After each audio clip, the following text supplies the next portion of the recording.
नमस्कार, आर्या न्यूज देख रहे हैं आप। मैं हूं आपके साथ पल्लवी सिंह। बुलेटिन में स्वागत है आपका। खबरों की शुरुआत करेंगे राजस्थान से, जहां भारतीय कुमावत क्षत्रिय महासभा में देश के बाकी अन्य राज्यों को जोड़कर अब 5 जोन से बढ़कर 7 कर दिए गए हैं। इसमें दक्षिण भारत, महाराष्ट्र, मध्य प्रदेश, गुजरात, दिल्ली, उत्तर पूर्व राजस्थान, दक्षिण पश्चिम राजस्थान शामिल है। सदस्यता अभियान में जिस राज्य में 1000 सदस्य बन जाएंगे, उन्हें स्वतंत्र जोन घोषित किए जाएंगे। आपको यह भी बता दें कि उदयपुर में रविवार को राष्ट्रीय कार्य समिति की बैठक हुई है, जिसमें यह निर्णय किया गया कि भारतीय कुमावत क्षत्रिय महासभा का संविधान संशोधन के तहत विभिन्न संशोधन के साथ ही नए प्रावधान भी जोड़े गए हैं।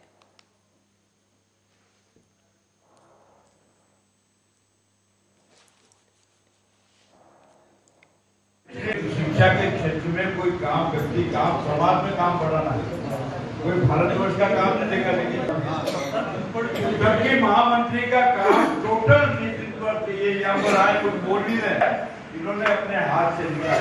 ठीक है, टाइपिंग महासभा ने कराई, लेकिन इन्होंने अपने हाथ से मिनट।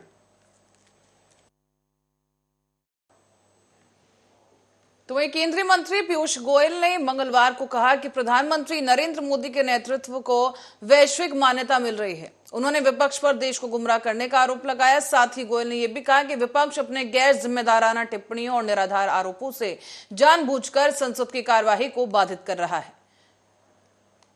महामहिम राष्ट्रपति का एसेंट होना चाहिए, कंसेंट होना चाहिए, उनसे परमिशन लेना है।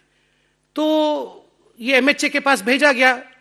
एमएचए ने एक बहुत विनम्र चिट्ठी लिखा कि देखिए, एलजी साहब ने हमें फोन नहीं किया है, मगर आपने, अरविंद केजरीवाल जी, आपने एक चिट्ठी भेजी है जिसमें एलजी साहब के 3-4 प्रश्न हैं। ये बाइंडिंग नहीं है, मगर उनके प्रश्न हैं तो अच्छा होगा, तो आप उसका उत्तर दे दीजिए। इसका क्या क्लैरिफिकेशन होगा वो भी लिख दीजिए बगल में, और आप उस प्रश्न को लिखकर यहां भेज दीजिए, उत्तर लिख के यहां भेज दीजिए। ये 17 तारीख को चिट्ठी MHA, ministry of home affairs से दिल्ली सरकार को मिल जाता है। 17 तारीख को चिट्ठी मिल गई थी दिल्ली सरकार को। 17 को दिल्ली सरकार कुछ नहीं करती है, अरविंद केजरीवाल जी उस चिट्ठी को दबा के बैठ जाते हैं। 18 तारीख को दिल्ली सरकार कुछ नहीं करती है, अरविंद केजरीवाल उस फाइल को दबा के बैठे हुए होते हैं। 19 तारीख को कुछ नहीं करते हैं, उस फाइल को दबा के बैठे हुए होते हैं। 20 तारीख को कुछ नहीं करते हैं, पूरा दिन दबा के बैठते हैं, और 20 तारीख को 9:30 बजे रात को ये चिट्ठी भेजते हैं। 20 तारीख को 9:30 बजे चिट्ठी भेजते हैं, और 10 बजे एलजी साहब ने हस्ताक्षर कर दिए। देखिए, नन ऑफ दीज, जो भी रिकमेंडेशन एलजी देते हैं, ये कोई बाइंडिंग नहीं है, ये एक प्रक्रिया है, यही डेमोक्रेसी है। उसमें उन्होंने अपना सुझाव दिया है, उस सुझाव पे आप अपनी प्रतिक्रिया दीजिए, क्योंकि यहां पर कोई माई बाप नहीं है, माई बाप जनता है। यहां पर कोई राजाधिराज नहीं है कि मैंने जो बोल दिया वो सही है, मुझसे सवाल नहीं पूछा जाएगा। कुछ सवाल पूछे जाएंगे, भैया आप इतने करोड़ों रुपए एडवर्टाइजमेंट पे खर्च कर रहे हो, करने चाहिए नहीं करने चाहिए? क्यों नहीं पूरा पैसा आपको आयुष्मान भारत का मिल रहा है, लीजिए ना, गरीबों को आप डबल बेनिफिट दीजिए ना थोड़ा। ये सवाल पूछने में क्या हर्ज है, आप उसमें उत्तर दे देते। तो स्वाभाविक रूप से ड्रामा ड्रामा ड्रामा। ये अरविंद केजरीवाल जी और उनकी पार्टी का एक ही ध्येय, एक ही उद्देश्य है। वो बजट नहीं है, वो डेवलपमेंट नहीं है, इट इज ड्रामा। आज हम आपके समक्ष आए हैं घोर निंदा करने के लिए विपक्ष के नेता और उनके कुछ सांसदों के शर्मनाक व्यवहार के ऊपर जो आज देखने को मिला। ये लोकतंत्र का मंदिर है, it is the temple of democracy. इसमें जिस प्रकार से बहुत ही ओछे तरीके से बैनर को लगाकर नारेबाजी कर जो देश और जनता के समक्ष विपक्षी दलों के नेताओं ने अपना व्यवहार और संसद की गरिमा और संसद की प्रतिष्ठा को जिस प्रकार, जिस स्तर पर गिराने की कोशिश की है, उससे आज पूरा देश दुखी है। संसद के सभी देखने वाले विद्वान लोगों में और देश की युवा पीढ़ी में जो संसद के प्रति भाव पैदा होगा, उससे हम सभी को चिंता है। और मैं समझता हूं कि पूरे संसद का, पूरे सदन का आज विपक्ष ने फिर एक बार अपमान किया है। मुझे लगता है जब कोई व्यक्ति या कोई दल के पास कोई शब्द ना हो, कोई लेग स्टैंड करने के लिए अपने विषय के ऊपर कोई ठोस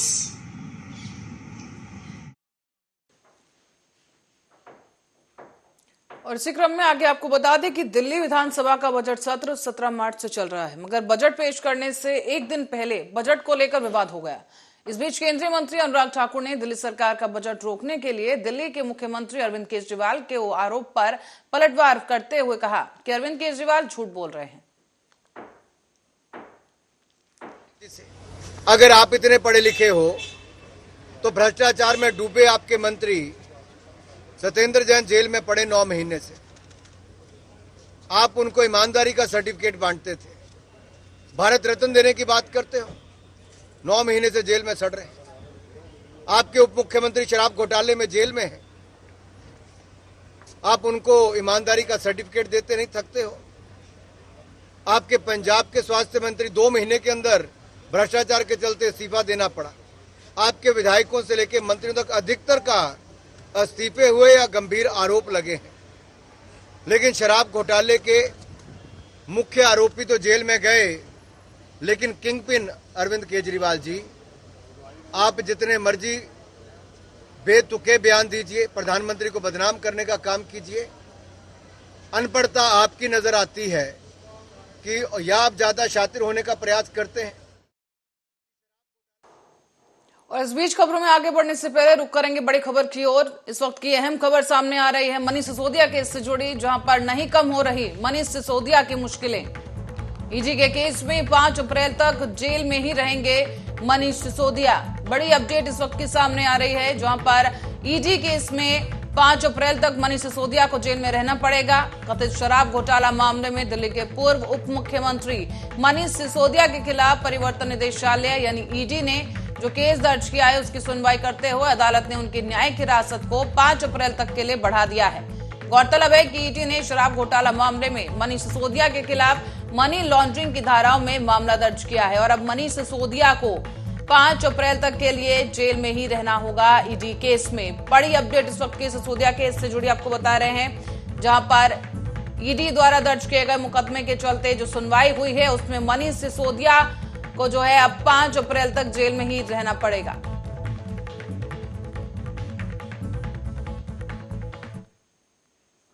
और अब मिर्जापुर की ओर रुख करेंगे, जहां से खबर है कि आदि शक्ति का परम धाम विंध्याचल केवल एक तीर्थ नहीं है बल्कि सिद्धपीठ भी है।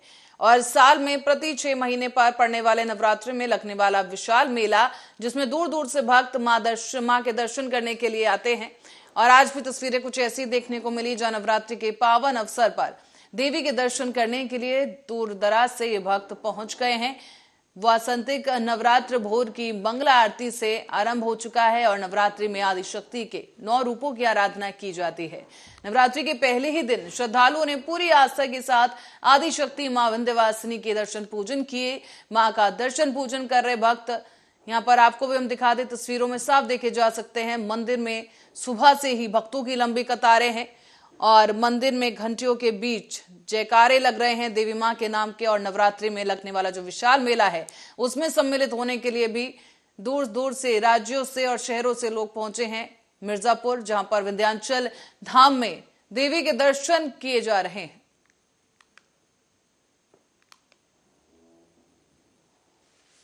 विंध्यचल जैसा संसार में दूसरा कोई स्थान नहीं है, ऐसा विष्णु पुराण में भगवान नारायण ने जब नारद से पूछा कैसा लगा, तो नारद ने बोला। मैं आपको बता दूं, आज प्रातः काल से मंगला आरती जो भोर में माँ का प्रथम आरती होगा, वही प्रारंभ होके आज चैत्र नवरात्र का प्रथम दिवस होगा।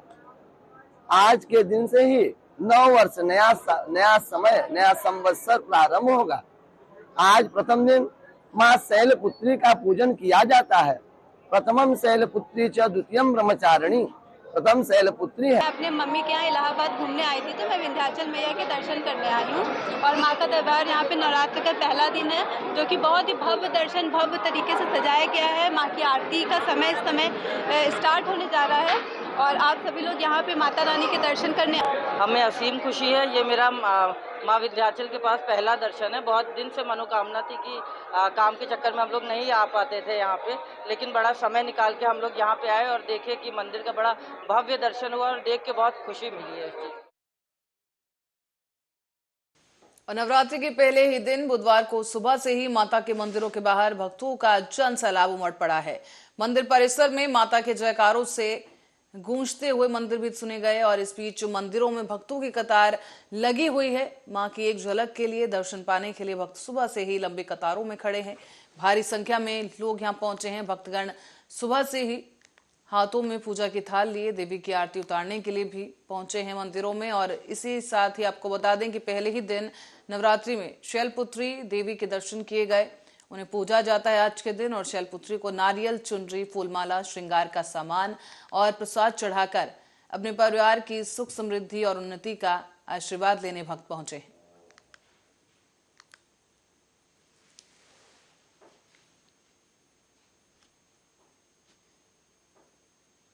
और खबर अब रायबरेली से है। बता दें कि जमीनी विवाद में दो पक्षों के बीच जमकर लाठी डंडे चले हैं।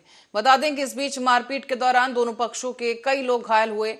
दरअसल जमीन में घूर डालने का विवाद शुरू हुआ, जिसको लेकर हाथापाई हुई और कई लोग घायल हुए। सभी घायलों को फिलहाल इलाज के लिए अस्पताल में भर्ती कराया गया है।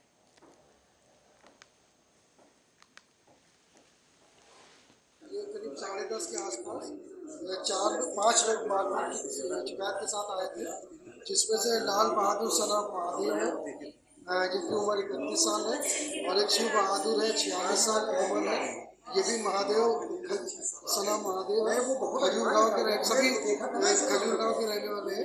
कितने हैं टोटल मारपीट? कुल 5 है, जिसमें से 3 को सिर में चोटें आई। इनको सीटी स्कैन के लिए जिला अस्पताल और दूसरे पक्ष से बाकी कंडीशन सबकी स्टेबल है। एहतियात। और आगरा में दबंगों का एक महिला को पीटते हुए वीडियो सोशल मीडिया पर वायरल हो गया है। बता दें कि इस वायरल वीडियो में एक महिला को 2 युवक और एक युवती पीटते नजर आ रहे हैं। अब ये वीडियो खूब वायरल हो रहा है। बताया भी जा रहा है कि पूरा जो मामला है थाना ताजगंज के कहरई का बताया है।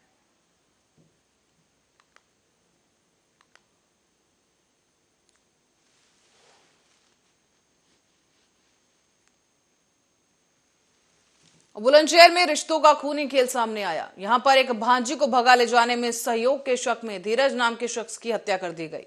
दरअसल 10 सितंबर को हत्यारोपी की भांजी गायब हुई थी और मामा को धीरज पर शक हुआ। इसके बाद आरोपी ने 13 मार्च को धीरज को दवाई के बहाने बुलाया और उसकी हत्या करके शव को अगौता के सेंगा जगतपुर में फेंक दिया गया। मुकेश ने अपने साथियों के साथ मिलकर अंगोछे से गला दबाकर धीरज की हत्या की। पुलिस ने हत्या का खुलासा करते हुए 2 आरोपियों को गिरफ्तार किया है। साथ ही मुख्य आरोपी मुकेश की गिरफ्तारी का प्रयास किया जा रहा है।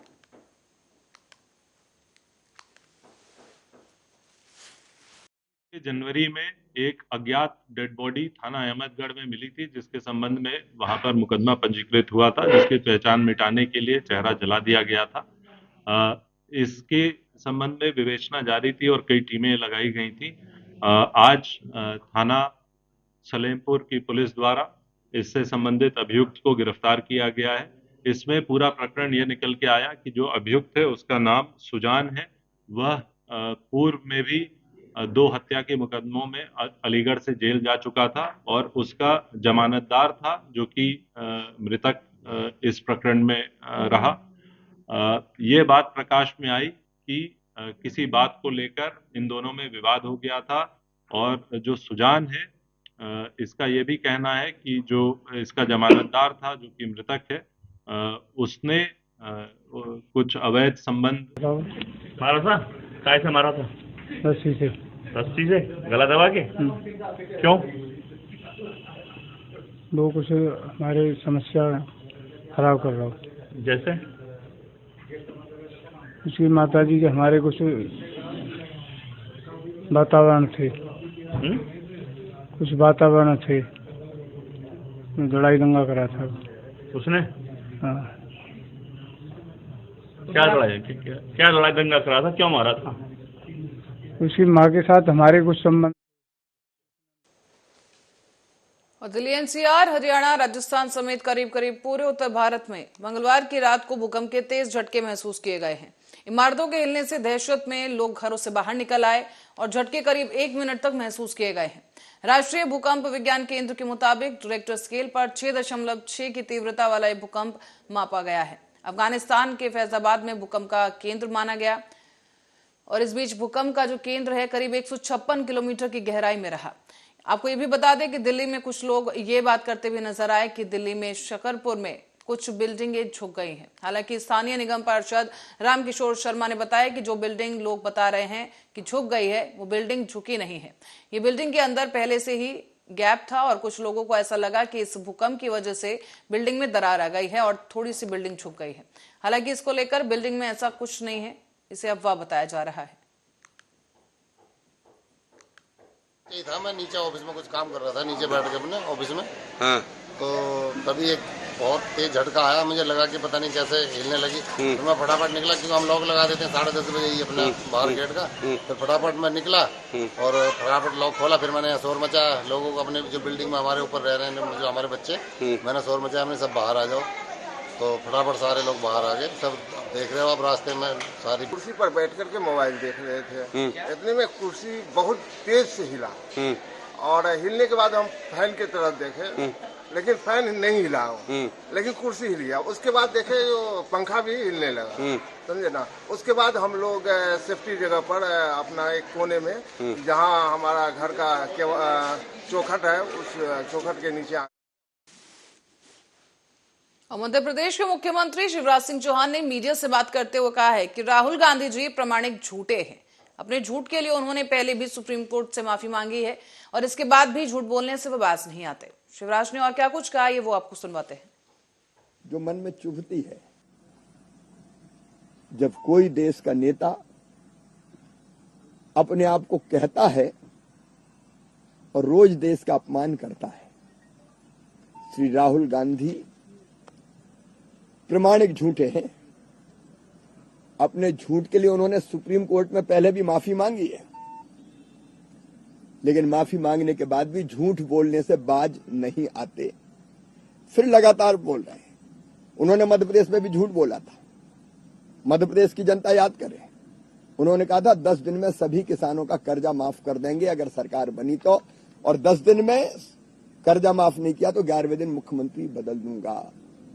कितना बड़ा झूठ बोला था राहुल गांधी जी। अरे 10 दिन तो क्या, 1.25 साल में आपने कर्जा माफ नहीं किया, लेकिन मुख्यमंत्री आपने नहीं बदला 1.25 साल तक। मुख्यमंत्री को फिर मध्य प्रदेश की जनता ही ने बदल दिया। ऐसे आदमी को जो रोज झूठ बोलता है, सच तो यह कि ऐसे व्यक्ति को झूठ बोलने की सजा मिलनी चाहिए। देश के लोकतंत्र और पवित्र संसद पर झूठा इल्जाम लगाने वाले राहुल जी का तो देश को बहिष्कार करना चाहिए। आज मैं यहां से सीधे ओला प्रभावित 2 जिलों में जा रहा हूं, विदिशा और सागर। लेकिन मैं केवल 2 स्थानों पर नहीं जाऊंगा। उन 2 स्थानों पर फसलों की स्थिति देखने के बाद मैं पूरे मध्य प्रदेश के किसानों की बात करूंगा और मैं किसान भाइयों को आश्वस्त करना चाहता हूं कि फसलों का नुकसान हुआ ये सही है, जिनकी फसल खराब हुई है, लेकिन वो चिंता ना करें। मैं उनके साथ हूं, भारतीय जनता पार्टी की सरकार उनके साथ।